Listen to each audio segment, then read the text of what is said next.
customer တွေလည်းရနေပြီးတော့ကျွန်တော်တို့ဗီတာနဲ့ရှာရနေပြီးတော့ကျွန်တော်တို့ကလုံးဝလာပြီးဝစ်စင်ပေးမယ့်အစီအစဉ်လေးရှိပါတယ်။ကျွန်တော်တို့ဓာတ်ပုံလေးတွေ့ရမယ်။သူတို့ဝင်လာလုံးဝလာပြီးပေးဖို့အတွက်ကျွန်တော်ပထမဆုံးခေါ်ကြည့်တာကတော့ဒေါ်ကံမီတင်စင်တီယာမတ်မိုးပြည့်မတ်အီဖြူဝင်းကျွန်တော်တို့အဲ့လေးယောက်ကိုကျွန်တော်တို့ကဗီတာနဲ့ရှာရနေပြီးတော့မရတဲ့ပုံလေးရပြီးမယ်စီမံပါပြီးရင်တော့ရတယ်ဝစ်စီတာအဲ့တော့ဆက်ပါပါတယ်ဘောကံမေတင်ထိုင်ပြီးရမှာတယ်အရှိရလေးနည်းနည်းထိုင်ပေးပါဦးခင်ဗျာနေမာလေးဘလို့လို့ချလာတယ်ထိုင်မယ်ဘောကံမေတင်မှာရှိပါတယ်ထိုင်မယ်ရာဒီကဘူးမှာဟုတ်လားထိုင်ချပလိုက်လေဟုတ်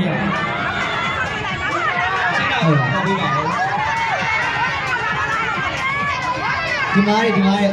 မားလာပြီတဲ့အချက်တော့လမ်းပဲပြပါလားဒေါကံမေတင်ဟုတ်ကဲ့ဟောအဖဖဟိုအဝေးရနေလာတာချက်တော့ဘဝပြေးတာတော့ဘာနေကူရပြီးအစင်းလေးလုပ်ပေးပါအချက်တော့ကူရအဖောမက်စင်ဒီယာမတ်မိုးပြည့်မတ်အီဖြူခါလေးလိုက်ခဲ့လိုက်တော့ခါလေးလိုက်ခဲ့ပါနော်အလေးရဘောကံမေတင်ရဲ့မက်စင်ဒီယာရဲ့မတ်မိုးပြည့်ရဲ့မတ်အီဖြူဝင်းလေးယောက်ဖိတ်ခေါ်ပါနဲ့ဒီဘက်ကျွန်တော် DJ စင်နောက်ကလည်းတက်လာပဲ DJ စင်နောက်ကတက်လာဘောဒီလေးပါနော်ဒီကချက်တော့ပြောပါဘောကံမေတင်မက်စင်ဒီယာမတ်မိုးပြည့်မတ်အီဖြူဝင်းဖိတ်ခေါ်ပါနဲ့ဘာလို့မှခဏလေးစောင့်ပြပါနော်ကဲမက်စင်ဒီယာရှိလား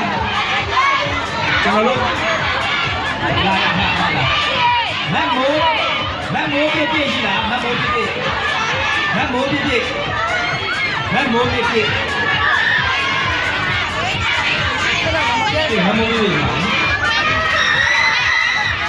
မတ်အီဖြူဝင်းနော်โอเคအရင်ဆုံးကျွန်တော်ဗီတာနဲ့ရှိုင်းနေတို့တွေလည်းစီးလို့လည်းဓာတ်ပေါက်တူရိုက်ပါမယ်နော်ဒါလေးညင်လိုက်နော်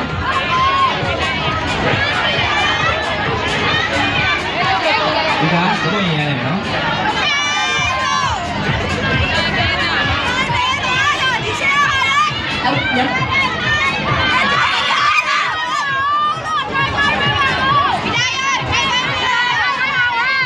ကျောင်းရမယ်နော်အားလုံးပဲကျောင်းလေးတွေပါချက်ဘူးအဲ့ဒါရိုက်မယ်တော့ရိုက်မယ် ready အရှိရတယ်ပါဗျာ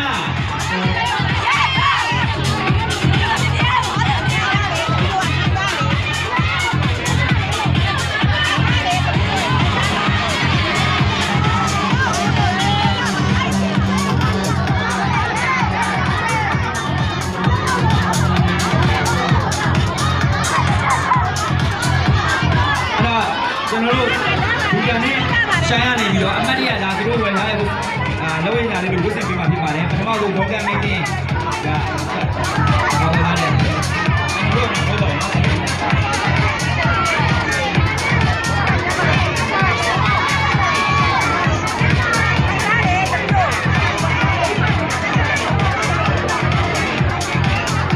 โอเค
ဒီမှာလေးစဉ်းရအောင်ဒီကဒီက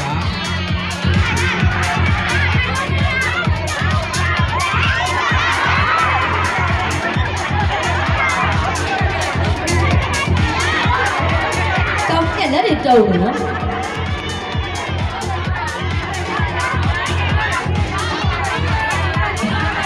အဲ့နော်โอเคကဲလာတော့ရမယ်โ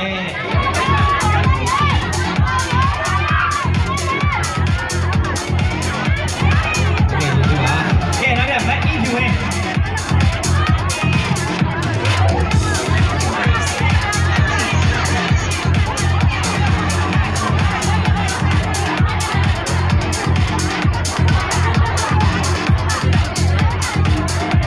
ဟေးကောင်းလေးရတယ်တော့အရန်ရိုးသားတယ်တဲ့ရမစုဘူးဇောက်ထိုးတွေစု ဟဲ့ဘာပြောနေတာဘာတော့ လက်စု ဘာကြီးလဲ လက်စုကိုဇောက် တဲ့ ထိုး သွားပါပြီဒီမှာ ဟဲ့အောင်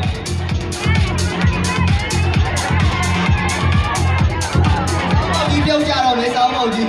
ကဲဒီကနောက်တဲ့ ချက်တွေလိုက်ကုန်တော့မယ်အဲ့မှာ နိုင်အောင်ဖိတ်ခေါ်ပါလေနိုင်ရှိလားနိုင်အောင်ဆုံးနိုင်ကဒီနေ့နိုင်လေးစိတ်တိုင်းကဝယ်ထားတဲ့လက်ဆောင်လေးကို အဲ့ ဒီ ဒါ ကြကိုပြည့်စင်ပေးမှာဖြစ်ပါတယ်ဘယ်လိုနိုင်ဖြစ်တော့ ဟေးအရန်ချစ်ဖို့ကောင်းတယ်တော့တွေ့လားအယုတ်တော့မနှစ်ယောက်ပဲယူလိုက်ရင်တော့ရတာနောက်နေ့မှငါနောက်နေ့မှ happy အယုတ်ဆိုင်ပါဝဲနို့ ဟာပြီကဲနိုင်ရပြီတော့ဘာလေးဝယ်ထားလဲဘာလေးလဲ 30ရက်နေ့နော် ရွှေဘာလေးဝယ်ထားတာလဲ ဘာလေးဝယ်ထားလဲအာ ဘာလေးလဲ တခွေး ခွေးဝယ်ထားတာ တခွေး ဒါလေးဖြုတ်ပြီးနိုင်လေးကိုခတ်လိုက်လိုက် အာမင်းသားပဲဖြစ်ချင်တော့ မင်းသမီး မ ပါ င်း လေ သားလုပ်ချင်တာလား အဲ့ဒီမင်းသားလုပ်ချင် မင်းသားလုပ်ချင်တာ မင်းသားလုပ်ချင်တာလား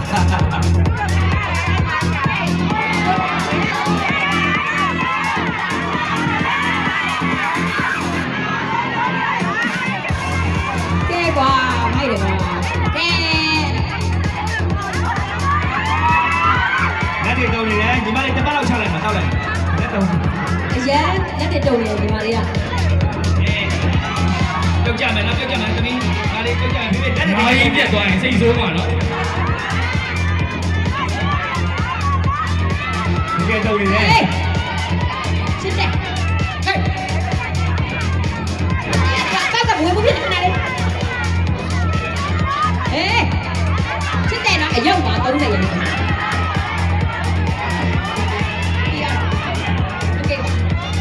โอเคပါအတော့တယ်လို့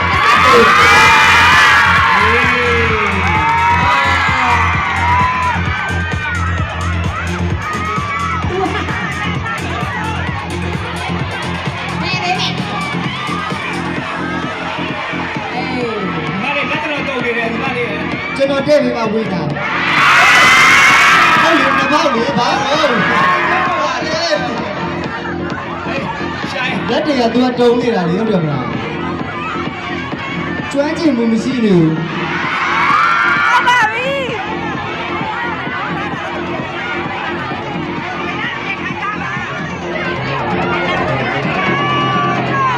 ာလို့ ကဲဒီကဗီတာနဲ့ ကလေးရဲ့မျက်လုံးကလေးရဲ့မျက်လုံး မျက်လုံးကြီးဗီတာနဲ့ရှိုင်းရနေပြီးတော့ဝစ်စင်ပြီးဖို့အတွက်မတ်တက်မှုကိကဖိတ်ခေါ်ပါတယ်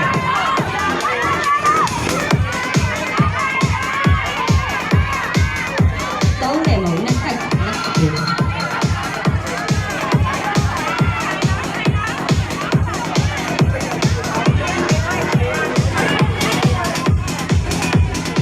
မတ်တက်မှုကိကရှိပါသလား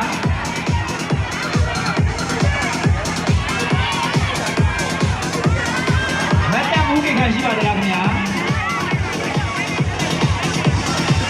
မတ်တက်မှုကိကရှိပါသလား တော့သုံးကအော်လုံးမှမရှိဘူးဆိုရင်တော့ကျွန်တော်တို့ဘွဲအစီအစဉ်ဆက်လိုက်မှာဖြစ်ပါတယ်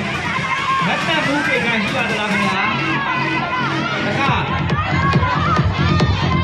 မတ်တပ်ဘူးခေခံရှိပါသလားခင်ဗျာတခါပါမတ်တပ်ဘူးခေခံရှိပါသလားခင်ဗျာသုံးပါကဲကျွန်တော်တို့ဒါဒီစီစဉ်လို့ပြင်ဖြစ်လာတယ်ကဲအဲ့တော့ခဏလေး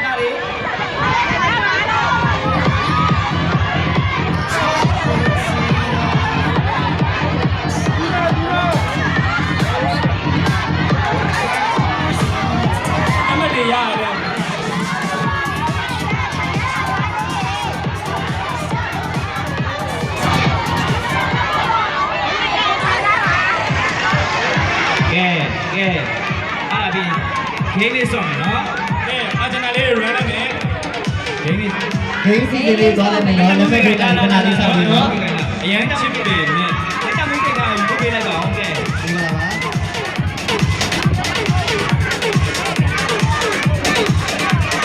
ဝေးသေးလား နှလုံးလေးပေါ့နော်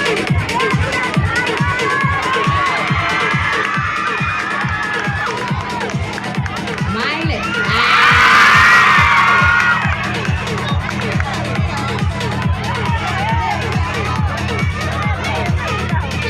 ဘောလုံးတက်ပြီးဒီမှာ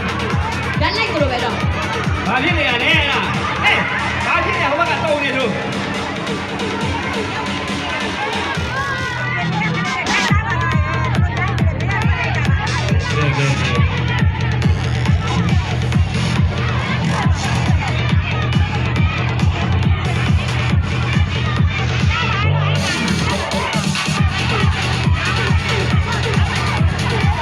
ကျွန်တော်တို့အခြေအနေကိုပြောရအောင်နော်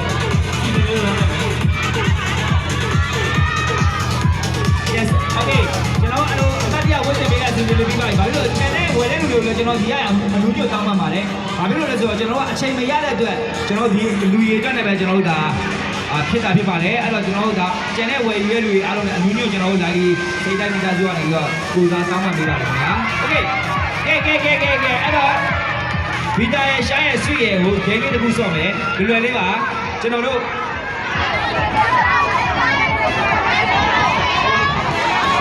အဲ့တော့ကျွန်တော်တို့စကားပြောပြတယ်ကျွန်တော်ပြောတဲ့စကားကိုသူတို့လိုက်ပြောနိုင်ရင်သူတို့ကောင်းအောင်ထဲမှာဘယ်လိုပြအောင်ပြောနိုင်လဲပြတယ်โอเคနော်အဲ့တော့ရှိုင်းရစမယ်ရှိုင်းစမယ်နော်အခုပြောတဲ့တိုင်းပြောနော်ရှင်းမွေမေဆွေရှင်းမွေမေဆွေရှင်းမွေမေဆွေရှင်းမွေမေဆွေမာကြည်ပြပန်း ဤပြပန်း အပြာရောင် ပြ အပြာရောင် အပြာရောင် ကြည်ပြပန်းအပြာရောင် ကြည်ပြပန်းပဲ ဒါပဲနော်ကြည်ပြပန်းမိုက်လေးလေးကြည်ပြပန်း ကြည်ပြပန်း အပြာရောင် အပြာရောင် ကြည်ပြပန်းအပြာရောင် ကြည်ပြပန်းပြာရောင် အဲ့စမယ်နော်မေဆွေဝေကမေဆွေမဝေက 梅西，တော့နေငါဆဲနေတယ် ပြောကြတယ်ဆိုတော့ဘုဆိုးပါ ဗျာဆွေကိုကြည့်ပြောတယ်ဘယ်လိုမေဆွေ မစစ်တယ်โอเคအဲ့တော့ကျွန်တော်စကားတစ်ခုကိုသုံးခါပြောပြမယ်ရှိုင်းရောစိတ်ရောဗီလာရောမှတ်ထားပေးပါအဲ့စကားကျွန်တော်ပြောတဲ့စကားကိုပဲအခုပြောတဲ့စကားကိုပဲတယောက်ချင်းစီပြောရမယ်အပြီးဆုံးလူကနိုင်တယ်โอเคစမယ်နော်ဘာရမှာလဲအနမ်းနေလားစမယ်ဒီစားတော့နော်သုံးအောက်ကဖားပေါင်ပြားတဲ့ဖားရဲ့ပေါင်ကပြားဖောင်းတဲ့ဖားရဲ့ပေါင်ကဖောင်း အောင်နေမတိုးနဲ့တို့ သုံးမယ်သုံးအောက်ကဖားပေါင်ပြားတဲ့ဖားရဲ့ပေါင်ကပြားဖောင်းတဲ့ဖားရဲ့ပေါင်ကဖောင်းသုံးအောက်ကဖားပေါင်ပြားတဲ့ဖားရဲ့ပေါင်ကပြားဖောင်းတဲ့ဖားရဲ့ပေါင်ကဖောင်းရှိုင်းစားပြောမယ်စမယ် တုံးအကဖာပေါင်ပြားတဲ့ဖာပေါင်တုံးတဲ့ဖာပေါင် ဒါပါအခါသုံးပါလည်းပြောလို့ရှိတာအခါပြီးပါပြီမားတယ် ဟုတ်ပြီတခါရ သုံးအောက်ကဖားပေါင်ပြားတဲ့ဖားရဲ့ပေါင်ကပြားဖောင်းတဲ့ဖားရဲ့ပေါင်ကဖောင်း တုံးအကဖာရဲ့ပေါင်ပြားတဲ့ဖာကပေါင် အခါရှိပါပြီသုံးပါပဲတစ်ခါလည်းပြန် ပါလေတော့ 1 2 3 ပါပါ ရတယ်ဖားပေါင်းဗျာ ရတယ်ပါပါပါပေါင်းနဲ့ပါရဲ့ပါပေါင်း ဖောင်းနဲ့ဖိုင်းဟာဖောင်းနဲ့ဘာလို့ကဲရှိစမယ် ကျောင်းအကဖာတောင်ကျိုးတယ်ရှုံနာတယ် ဘယ်လိုတောင်းလို့ ရှုံးနေရပဲ တော့ဖားပါ ကျောင်းအကဖာပေါင်းတဲ့ကောင်ပေါင်း ဘာသာရေးပြောတယ် အားရှိပါ အ အား မ ရှိပါ ဘယ်နိုင်ငံလာလဲ နောက်တော့ကစမယ်1 2 3 ကျောင်းအကဖာပေါင်းတဲ့ပါတာပါ ပေါင်းတာတွေများနေပြီကဲဗီတာလေးတက်ပါစမယ်1 2 3 တော့ကဘာပေါင်းပြတဲ့ဖားရဲ့ပေါင်းဖျားဖားတဲ့ပေါင်းနဲ့ပါဖောင်း Oh my god တော့ကဖားရဲ့ပေါင်းပြတဲ့ဖားရဲ့ပေါင်းဖျားဖောင်းတဲ့ဖားရဲ့ပေါင်းဖောင်း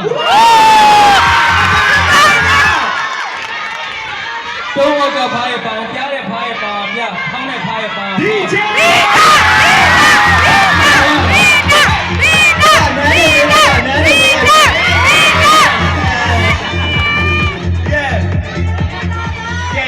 ကဲဒီကအရင်တော့မနေဘူးလား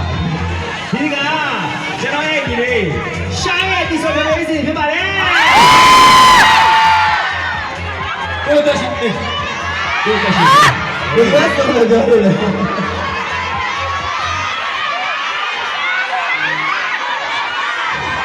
Hello ဟုတ်လား ဘယ်လိုလဲမနေ့ကသင်းနာတော့ပြီးသွားပြီလားအဆင်ပြေလားဟုတ်ကဲ့ပါโอเคဒါဆိုလို့ရှိရင်ပထမဦးဆုံးအနေနဲ့ပထမဦးဆုံးရှိုင်းထွက်စီတိုင်းကိုယ့်အသက်ရှင်စေတဲ့ချင်းလေးကိုပထမဦးဆုံးကြိုပြသွားမှာဖြစ်ပါတယ်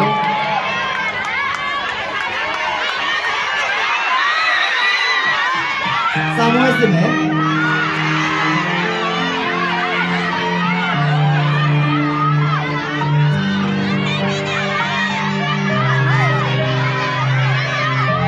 ခိုင်အောင်ခိုင်အောင်တော့တက်မတော့ခိုင်ရပါခိုင်ရပါ မင်းကြောင့်လည်းကိုတူရဲ့နာမည်ချစ်တဲ့မရှိနေတယ်ဘယ်ကမှမပြောလေမင်းကြောင့်ပဲရှင်တဲ့ကိုရဲ့ဝါလေးပျော်ရွှင်ခြင်းပေးချာရနေတဲ့မင်းရဲ့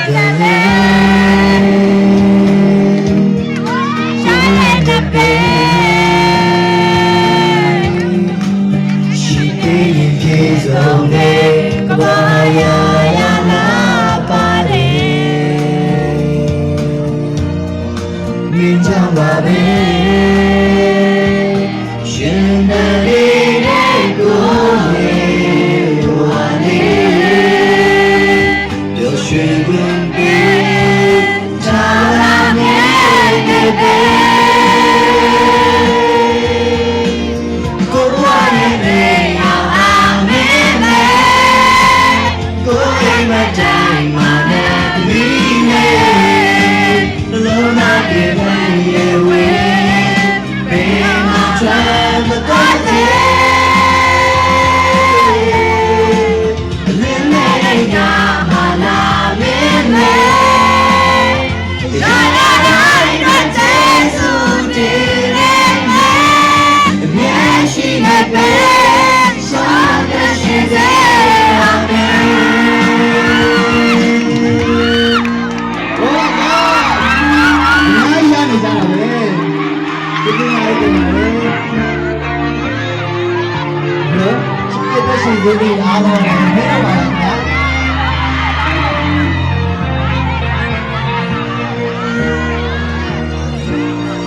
မင်းရဲ့တော်လေးရှောင်းရဲ့တဲ့ဘေး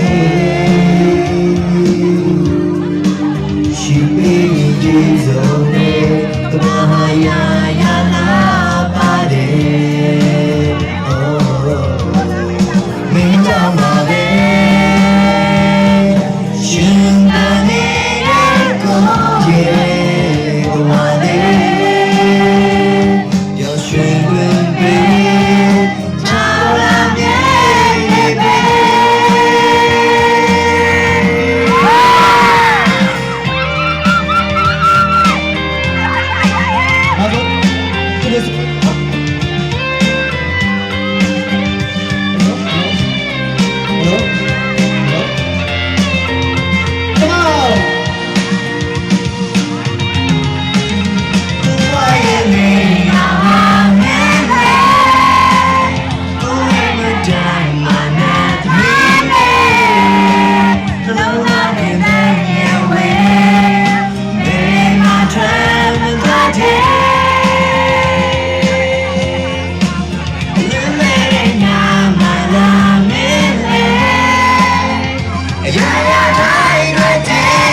နဲ့သမီးလေးလောင်းသားပြင်းတဲ့ရဲ့ဝေး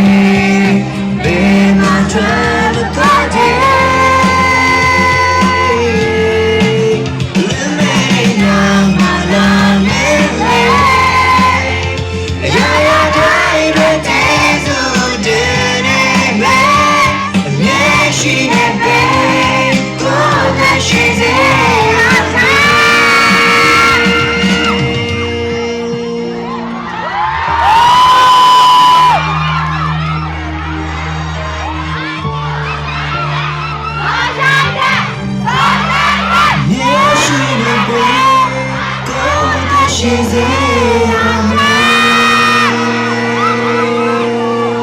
လူကြီးမင်းတို့အရှိရ ကျေးဇူးများကြီးတင်ပါတယ်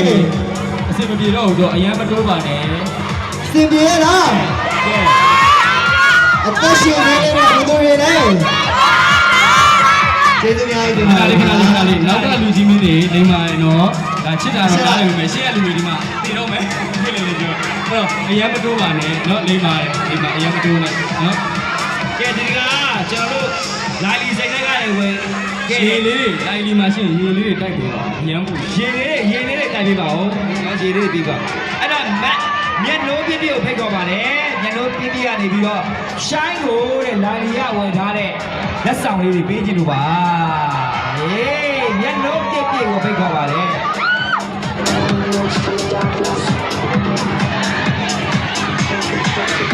မျက်နှိုးပြည့်ပြည့်မျက်နှိုးပြည့်လာပါဒါကခုတော့ဝင်လာတဲ့ကြည့်ဟေးမျက်နှိုးပြည့်ပြည့်ကိုဖိတ်ခေါ်ပါတယ်မျက်နှိုးပြည့်ပြည့်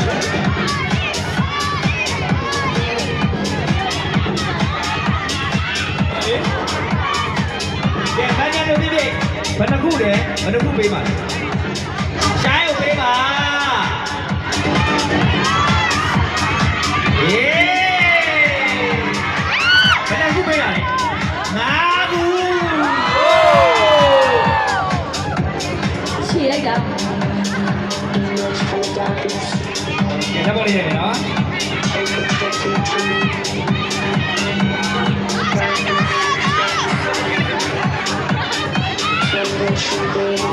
ကဲကဲ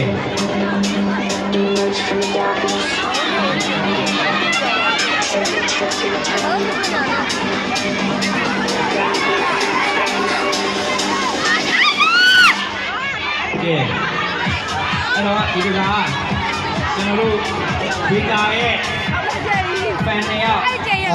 အခါလေးတွေနည်းနည်းလောက်နောက်ပြီးနည်းနည်းဆုပ်ပေးပါလား။အရှိမအရန်ကြက်နေပြီမလို့ပါလို့နော်။အားလုံးကပြောအပြင်ကလူတွေကပို့ပြီးတော့နေကြတယ်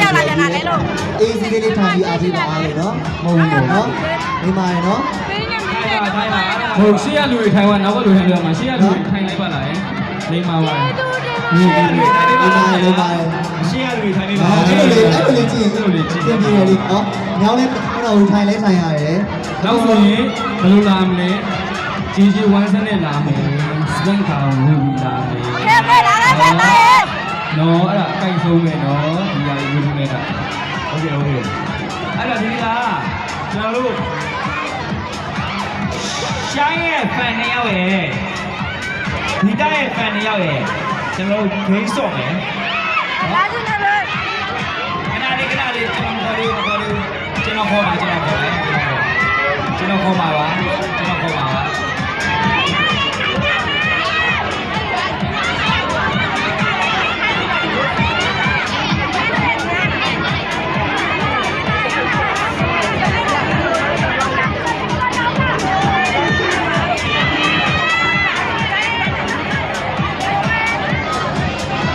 ါခိုင်းပေးပါโอเคအဲ့တော့ပထမဆုံးကျွန်တော်တို့ရှိုင်းရဲ့ဖန်တွေကိုခေါ်မယ်နော်တရားခဏလေး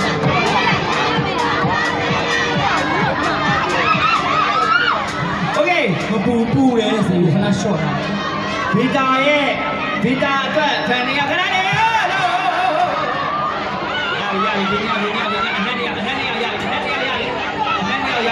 ရပြီโอเคအဲ့တော့ရပြီကျန်တဲ့လူတွေဆင်းပေးပါအဲ့တော့ကျွန်တော်အားလုံးအနောက်နေနေဆုပ်ပါကျွန်တော်အဲ့လိုဆိုခင်းရဘာမှဆုပ် အဲ့တော့ရှိုင်းရဲ့ဒါဖန်နေရဒီသားရဲ့ဖန်နေရတရက်ကိုထိုင်ထအခါနေရလို့က မပြည့်ရင်ကျွန်တော်ကရည်နေမှာ ကြီးနေမှာနော်ထိုင်ထအခါနေရရှိုင်းပဲလုပ်ပြပဲဗီတာလုပ်ပြလုံးပါလားအခါနေရဒီတိုင်းလုံးပါလားအခါနေရဒီမှာတော့မလုပ်နိုင်ပါဘူးအဲ့တော့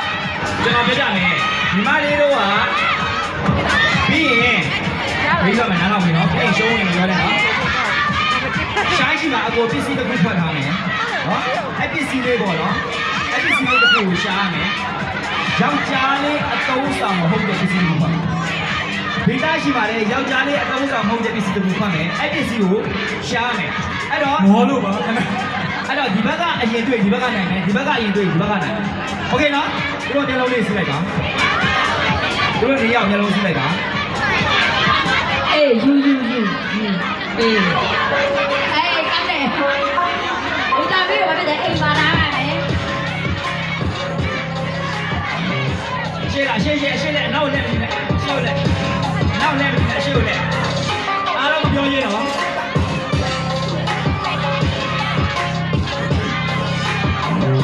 အသားယူနေပြီ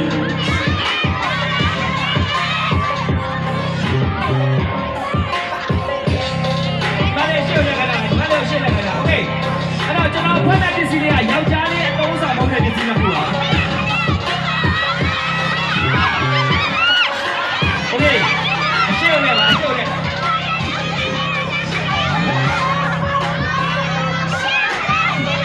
ရှောက်ဆန်းရိုက်မှာနော်ဒီကမရ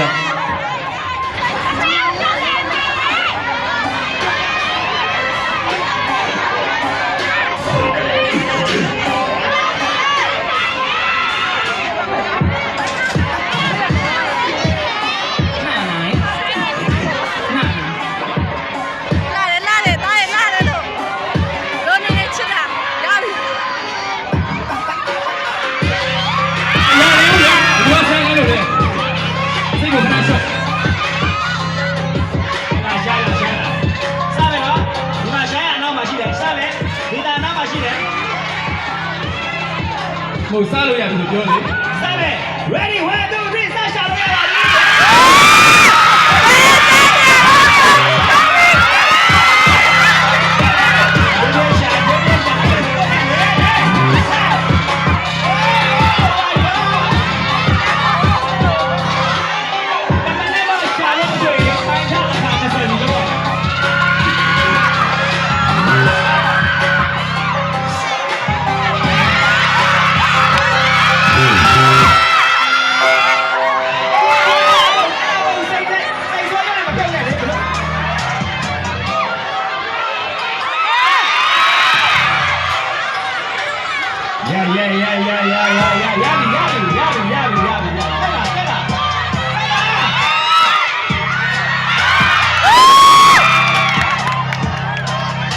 ပြီးတွေ့ဦးမှာပဲမောရင်ပုံပြီ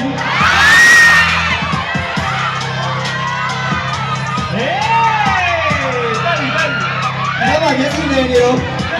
ချွတ်ရပြီချွတ်လိုက်တော့ဒီမှာလေး ဒီမှာခဏတော့ခဏတော့တရားပြပြီးသွားပြီ ဘုရားတရားဒီ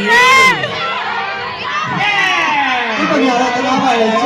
ရှာသူရဲ့အရက်ကမမီဘူး ဟုတ်ပါဘူးဒါကျွန်တော်တို့အပျော်ဆော့တာပါအဲသူတို့၄ယောက်ကလက်ကောတန်လေးရရှိပါတယ် ကိုရအောင်လက်ကိုတော့မတီးနိုင်နဲ့တော့ ကောင်းပြီလေလို့ ယူပါโอเคအဲ့တော့ その殺気を引っ込めてくれここでやろうってのに ခံပြီးပါここでやる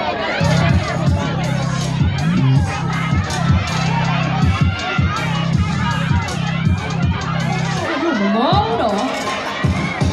ကဲအဲ့ဒီကကျွန်တော်တို့ရဲ့ချင်းကြီးလေးဗီတာရဲ့ဖြတ်ပေးစီဖြစ်ပါတယ်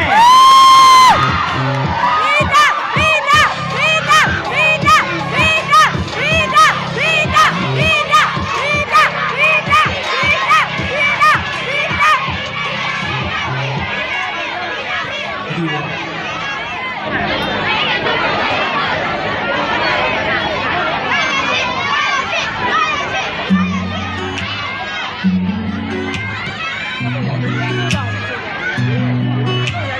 ကိုဘုံရဲ့တခြင်းလေးဖြစ်ပါတယ်ဒီလိုလဲဆိုရင် မတွေ့ရလေဒီလိုကြည့်တော့ဒီကပြေဒီကောင်းလေးစီမစ်ဘယ်ဒီလိုစတာရောစတာလို့လေကားနဲ့မနေလို့ချက်ပြရင်လည်းဘယ်ဘက်နဲ့တောင်းနေကကိုတည်း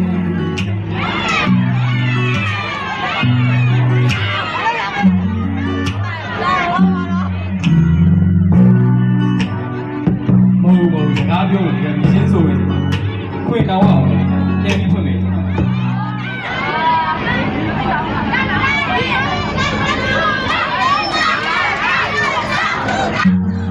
ိုစကားပြောမယ်စကားပြောဟို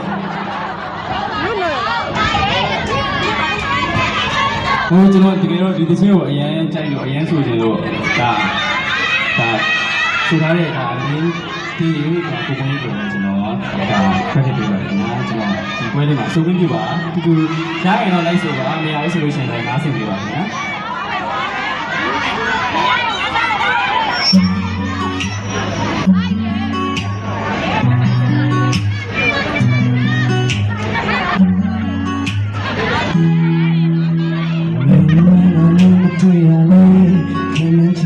ပြီးမှရှိရလေလို့ပြီးမှရှိနေလေ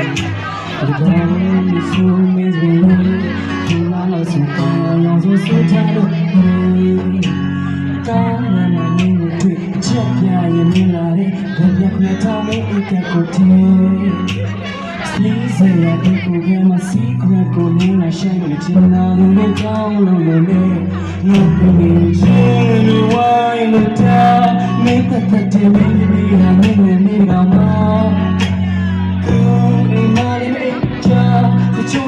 So me pray to the junior man so pray oh me money go be ya I don't sound to be ya don't go be should like be kwa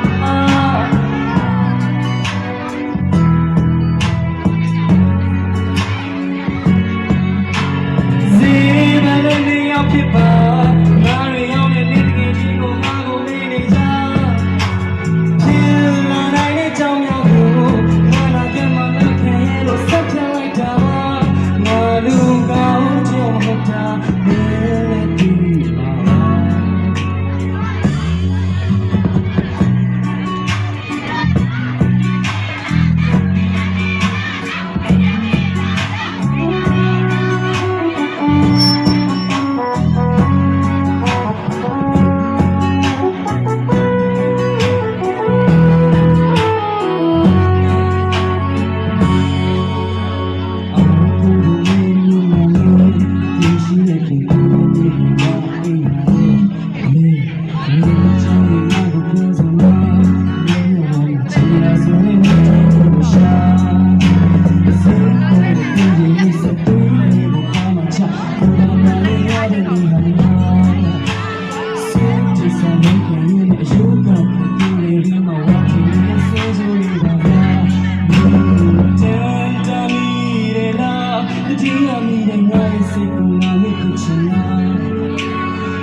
ပြောချင်တာဆွေးတော့ကလေအရင်ဒီလူတွေအကုန်လုံးချစ်လို့ပေါ့နော်ဆွေးတော့ဒါတချင်းတွေအများကြီးဆိုပေးရပေါ့နော်အားကြောင့်မလို့ movie artist တွေခုနဆိုလို့ရှိရင်မမဆယ်လီဆိုလဲကိုရွှေထူးတို့ပြီးလို့ရှိရင်ခုနမက်ရှေဘုံကြီးတချင်းတွေဆိုလဲဒါခက်ပြပေးပါတယ်ဆိုပြီးပါလို့ပြောချင်ပါတယ်ပေါ့နော်ဒီအပြောသဘောနဲ့ပဲဆွေးဖတ်ပြရဖြစ်တဲ့အတွက်ဒါခွင့်တောင်းပါရှင်အဲ့တော့ထားလိုက်ပါတော့နော်ဟုတ်ဆိုခဏခဏပြက်နေဆိုတော့အကုန်ဆိုပေးပါကျွန်တော်တချင်းလေးဆိုလိုက်တော့